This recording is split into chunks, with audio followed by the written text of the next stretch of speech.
Trump, and it's because everyone was comparing him to Hitler. Everyone was saying this guy's like Hitler. Well, why? Well, he was talking about building a border wall, being a strong nationalist, bringing the country together under one leader. I think that we should have a king. Like, I think it's better than democracy that we should have one leader. And anyway, a king is crazy. Hi. True. God, you're right. God runs the world. But I mean, like, on Earth, we need a king to rule the country. And so I was thinking, well, they don't like Trump because it always goes back to Hitler. You can't do this, that, and the other because of Hitler. And I said, well, why is that such a taboo? Because the hammer and sickle, which represents communism killed 100 million. And communism is responsible for horrible atrocities, just the same as a swastika. But the swastika is not accepted anywhere. You know, Stalin, I could sit here and say Joseph Stalin's a great guy. No one's going to care. I say Hitler's great. Care. That's like a little wild to say. Well, but you understand it's a different treatment. You know what I'm talking about. And I say, why? And the reason why is because Hitler, they say, had the worst, even though there were other genocides, there were other atrocities, Hitler's was the worst. Why? They say it was the worst because it was technological, industrial. He tried to exterminate a whole group of people. Let me guess, it was revolutionary. No, it was just the industrial nature of it. As they said, it was a unique horror in human history. At the same time, they also only talk about one aspect of it. You know, I'm referring to the Holocaust, of course. Did they ever talk about the Polish people that Hitler killed, or the gypsies, or homosexuals, or Catholics? They do. Not as high, not as like rare. But it's mainly targeted at the Jews. It's mainly talking about the Jews. But I thought you said you don't believe that people were getting killed. Well, that's the thing. You did say that. I was waiting till you get there. So I'm leading in there. So I'm saying, you know, the reason they say so evil is because of this. And again, other leaders have done atrocities, and other leaders have killed millions, and other leaders have done wars, but they say this guy was uniquely the worst. Why? Technological, and specifically has something to do with the Jews.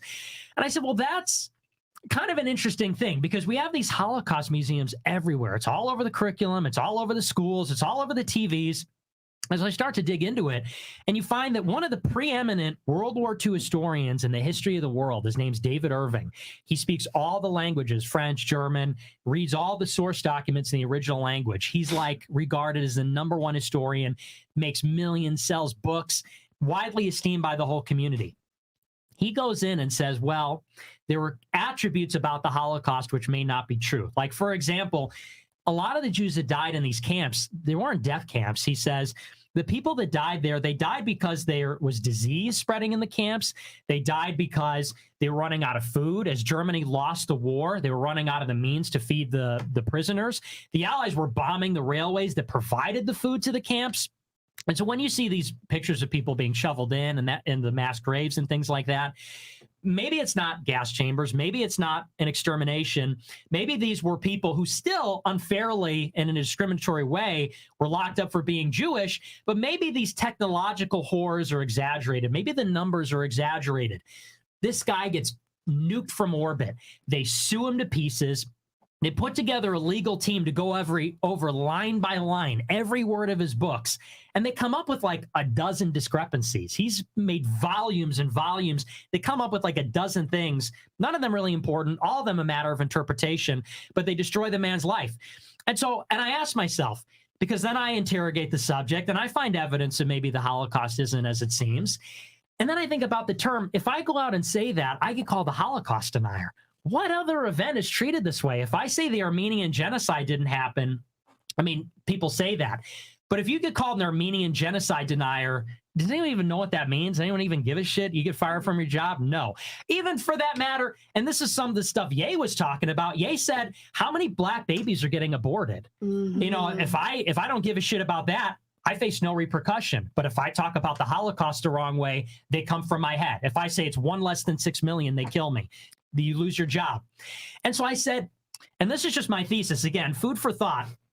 Is it the case that, you know, every double standard about Hitler, the Nazis, the Holocaust is that way because it's all real?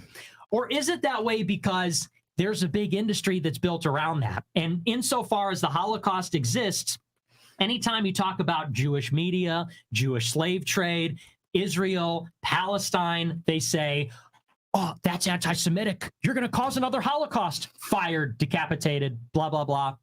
And so I feel like it's a lot more plausible that this is being used to bully people into not talking about certain topics. It's not to say that nothing bad happened. It was a world war, and there were concentration camps on both sides. Germans were put in concentration camps by Eisenhower. America put Japanese in internment camps. Yes. Japanese killed Chinese. It was a world war. It was a bloodbath. Horrible things on all sides. But this is the one you can't talk about, and it's because of the victims. That's all I'm saying.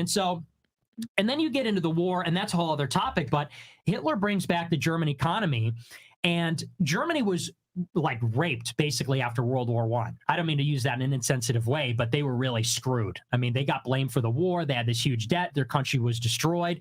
And it was all because Germany, unified in the late 19th century, became a great industrial power.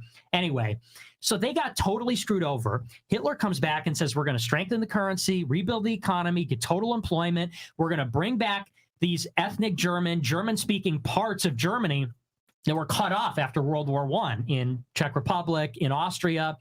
He's the most popular leader in the world, Times Man of the Year. Everybody loves him.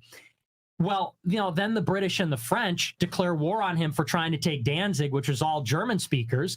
Hitler goes in there and says, look, all I wanted was Danzig. Let's have peace with Poland. Britain and France declare war. So Hitler goes in, destroys the British army, but lets most of them escape at Dunkirk. Says, look, let's have peace. The war's over. The British say nope. And the British start bombing Germany, which is illegal. They start bombing German cities. They did it first because they knew that Germany would respond. And Hitler says, look, stop bombing my cities. This is illegal. You're killing my people. They keep doing it. So Hitler responds. The British public says, whoa, we're getting bombed by Hitler. All right, let's go to war. This is how you get a world war on your hands. It's very clear that you are so incredibly educated on this topic, far beyond what I am currently, and probably what I will ever be in my entire life. I'm just not that interested in learning about the history of the Holocaust. But I think there is, I mean, I got to pick what I study, and studying medicine takes up a lot of my time. Okay, let him finish his point then. Oh, I'm sorry. I thought He wasn't done. He definitely wasn't done. Well, I can wrap it up, but No. Okay. It's fine, Nick, because you're saying a lot of things that a lot of people don't know. Yeah. It's important. Yeah. And this is very, very true stuff. I mean, look up the Versailles Agreement if you guys don't believe them about Germany getting destroyed after World War I. If you don't believe Eisenhower killing a bunch of Germans, he did it as well. This is all true. Sorry, continue on. Well, and here's the big picture. And then we'll turn it to you ladies to debate it after if you disagree. Yes. The big picture is this. The narrative history of World War II still affects our political discourse. That's the big picture. We're still talking about World War II. It still matters. And it's foundational for so much of the stuff we believe about the international community, about how the international community works, about rights, liberalism, all these kinds of things. And so there's a vested interest in what we believe about World War II, because if we didn't believe certain historical narratives about World War II, maybe we wouldn't believe in certain other things. That argument that we can't have Trump because he's Hitler-like suddenly evaporates. Suddenly there's not as much of a good argument for it. We could keep going through the history about it, about the Soviet Union being ready to invade Europe. This is called the Suvorov hypothesis. Yeah, everybody says that back in the day, Hitler betrayed Stalin and Stalin was duped. Maybe you guys don't know, but the Soviet Union is like this massive military power. They're communist. And then the story goes something like this. Hitler signs a truce with Stalin, and Hitler betrays Stalin and goes in and invades, and Stalin's totally caught off guard and gets screwed by this. There was a hypothesis that emerged 30 years ago that says, actually, Stalin was not duped. Stalin was preparing for war for 20 years to take over all of Europe. He was preparing. They knew, for example, that he was preparing to cross the British Channel or the English Channel and invade England because he was building amphibious tanks that could cross water. So when Hitler goes in and invades Russia, it's not that Stalin was unprepared. It's that he was building offensive units, not defensive units. Stalin was ready to take over all of Europe until Hitler preempted him by invading first. And so looked at one way about World War II is that Hitler saved Europe from Stalin. Because, of course, Stalin comes in after World War II, takes over all of Eastern Europe, builds the Iron Curtain, and subjects them to basically communist slavery for half of a century. That would have been the fate of all of Europe if Hitler hadn't militarized and gone after the Soviet Union. So anyway, that's why I think Hitler's unfairly maligned.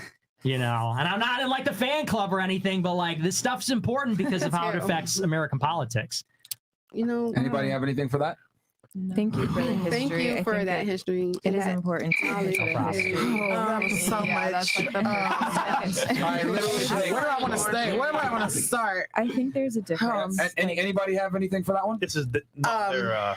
Honestly, I you wanna have go? some answers Expertise. quick. I just feel Do you like wanna go? it's more than March. what it's being said right here.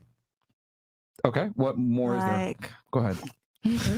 y'all don't know my intake on Hitler. Yes. Yeah, go ahead. When he was killing people, he was looking for something, like in the people. He was looking for something, which I don't think he was looking towards the right race. Oh, who should have he been killing then? His people.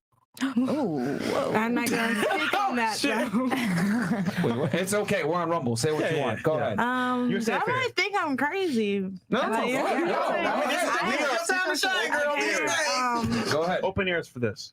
I don't really care about this because I don't live by the world. I live by the word. That's two different. Okay. If I live by the word, I'm not worried about this. Like, I didn't come here for this. Okay. But they just, Do you mean in the Bible? yeah, I live by okay. the word. Okay. Okay. I'm gonna just say there's theories like they say, I'm not saying it's true. White people are aliens. oh my goodness gracious. It's serious. I didn't say it's true. I'm not. The hell is going on right now, I'm bro? so serious. I read, like, I watch It's stuff. humble. Come on, man. And they never found, they never found Hitler's body either. Just give her a second. That's Just give her a true. second. They did not find his So- body. It was his doppelganger. Hold on. Okay. So I just want to make sure I have this right. So the conclusion is that white people are aliens. I mean, I'm going by what I read. It kind of made sense when I was watching it. It like made sense in my head. You know, I bro, think white that, people do like- got low IQ, man. No, You IQ down, man. That's only because you live by the world, and I live by the word. That's the only reason. So you think white believe people are a celestial Where- being? Where? that. Well, hold on. This is not my world. I don't belong here. I'm just residing. Please tell me where the Period. word says Just that let you know you're that. alien. Yeah, actually, I'm you're very not. religious, yeah. Yeah, I'm not an alien. I didn't say where. I just said in there. Honey, are you religious? Yeah, I am. Honey, I Okay. am confused. I am a terrestrial being. Okay, I'm I an mean, earthling. God. I know God wasn't white. That's all I'm gonna just say. Take it to your people.